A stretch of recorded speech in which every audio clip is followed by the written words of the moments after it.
Spiritual house arrest. Why they keep you sick, stuck, or afraid to travel. Occult families. Welcome back. I'm Adeline Atlas, 11 times published author, and this is the Occult Families, How to Spot Them series. Trigger warning. This video series covers disturbing and very serious topics. Full legal disclaimer in the video description below. Spiritual house arrest is not just a metaphor. It's a containment system. When occult families use ritual programming to keep a chosen one trapped, they do not always rely on physical force. Instead, they deploy energetic architecture, grids of fear, illness, confusion, and resistance, to make sure you never leave the cage, even when the door appears open. You are not bound by walls, you are bound by contracts. Spiritual house arrest is the invisible sentence placed on those who hold spiritual power, insight, or sovereign timelines. If you were born to rise, ascend, or relocate your lineage, your movement becomes a threat to the system. So it is blocked, ritually, emotionally, geographically, and psychologically. This energetic containment begins in childhood. Homes are not just physical structures in these bloodlines. They are temples, prisons, and altars. Rituals are often performed over the land, into the foundation, and through the household routine. Blood, urine, ashes, and hair are sometimes buried near entrances. Family symbols are etched into hidden places. Rooms are assigned. Doorways are spelled. The house becomes a contract. When you try to leave that grid, whether by moving cities, going no contact, switching timelines, or even just taking a trip, you often feel it.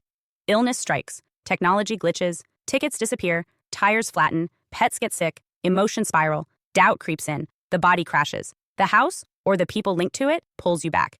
This isn't just psychological, this is spiritual surveillance. Threshold trauma is one of the most common forms of enforcement. If you were punished as a child every time you tried to assert autonomy, running away, speaking out, closing your door, that trauma gets stored in the body.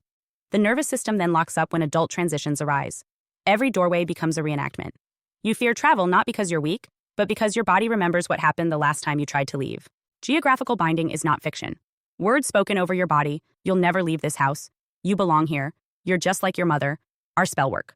When paired with land rituals or symbolic anchoring, they form energetic traps. You may move miles away and still feel their grip. This is why some people collapse the week before a big move. Why jobs fall through in new cities. Why apartments suddenly feel cursed. The ritual didn't end, it followed you. This is not just energetic, it's strategic. Remote interference is also common. Travel plans often fall apart around eclipses, solstices, or your birthday. Spiritual windows when breakthroughs are most likely.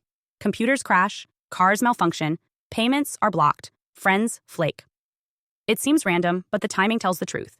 You were approaching a threshold they could not control, so the trap was activated. Even dreams will begin to reveal the pattern. You'll see yourself trapped in houses, lost in childhood neighborhoods, locked behind invisible doors. This is your spirit showing you the grid. Spiritual house arrest travels with the individual.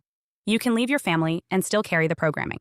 This is why relocation alone does not solve the deeper containment. The body, mind, and energetic field must be reprogrammed to reject the embedded rules. Until you break the internal contract, the external boundaries persist. Signs of spiritual house arrest include fear before every major move or opportunity, recurring illness or accidents around travel, sudden emotional collapse before transitions, nightmares of captivity or haunted childhood homes, repeated sabotage during relocation or spiritual growth. You were conditioned to associate movement with danger. You were punished for pursuing change. Every attempt to grow, leave, or evolve was intercepted, not because you failed, but because control depended on your stagnation. Spiritual house arrest is not a metaphor. It's a system of energetic tracking, ritual interference, and emotional conditioning that keeps gifted individuals contained and predictable.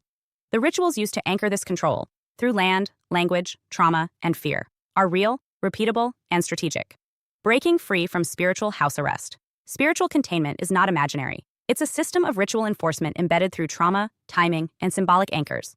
Breaking free doesn't require emotional forgiveness. It requires precision, strategy, and the conscious dismantling of contracts. The first step is naming it. When you identify that your resistance to travel, relocation, or change isn't anxiety, but a programmed response linked to energetic surveillance, you reclaim authority. The sabotage of your movement wasn't coincidental. It was scheduled, enforced, and enforced again every time you tried to cross a threshold. Mapping interference reveals the pattern. Illness before job interviews, panic before flights, phone calls from family members timed with breakthroughs, dreams of being watched, locked out, or pulled back into childhood homes. These aren't subconscious metaphors. They are indicators of spiritual programming activated to contain you. To cut the grid, declarations matter. Contracts are broken by voice. Speak what was unspeakable. Deny what was once silently accepted. Declare your sovereignty over all locations, all thresholds, all timelines. State clearly that you revoke all bindings tied to your childhood home, your bloodline, your body, and your gifts. Charged objects must be addressed. Clothes, furniture, jewelry, and photographs can act as tethering tools. Anything gifted during rituals, holidays, or major life transitions should be assessed. If it feels heavy or energetically disruptive, cleanse it or remove it. Throwing something away is not loss. It's exit. It's refusing to carry the anchor into your next chapter. Work physically. Doorways, staircases, fences, and city lines are spiritual checkpoints. As you cross them, speak. Declare, I leave behind all containment systems, surveillance, and contracts. I move freely, under full spiritual authority. Movement becomes a ritual when the ritual is yours. Travel is not escape, it is assertion. Movement through space collapses spiritual grids designed to contain. When you travel consciously, with declarations, intentional packing, boundary setting, you don't just leave, you expand. And every time you pass a threshold with full sovereignty, the program weakens. Spiritual house arrest trains you to mistake control for safety. But the only real safety is sovereignty. Freedom is not rebellion, it's recovery. And the act of leaving, stepping forward, or crossing a border with awareness is not avoidance, it's leadership.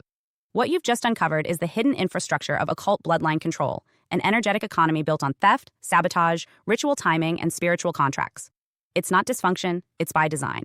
These families harvest blessings, reroute breakthroughs, and engineer illness not through chaos, but through calculated rituals disguised as culture, love, or tradition. They anchor suffering through holidays, lock down potential through timing, and contain movement through fear-based contracts. What looks like coincidence is often coordination, but awareness is disruption. Naming is reversal. The moment you see the mechanism, you interrupt its power. Hi, I'm Adeline Atlas, 11 times published author, and what you just watched is part of my signature program, the Chosen One series inside School of Soul. This series is not just a course, it's a blueprint for those who know they were different from the start. The black sheep, the scapegoat, the truth teller, the cycle breaker. Inside, you'll discover the family roles playbook, the golden child, the scapegoat, the enabler, the lost child, and how to finally step out of the part you were cast in without consent. How the black sheep becomes the goat, turning rejection into radical transformation and leadership. How to break generational curses and rewrite ancestral contracts so the pain stops with you. And how to recognize and escape modern forms of spiritual and technological targeting, from gang stalking to synthetic synchronicity. This isn't just about survival. It's about awakening, about reclaiming your voice, your lineage, and your destiny as one of the chosen ones. Click the link below to access the full series now, because the role ends the moment you decide it does, and the real script begins with you.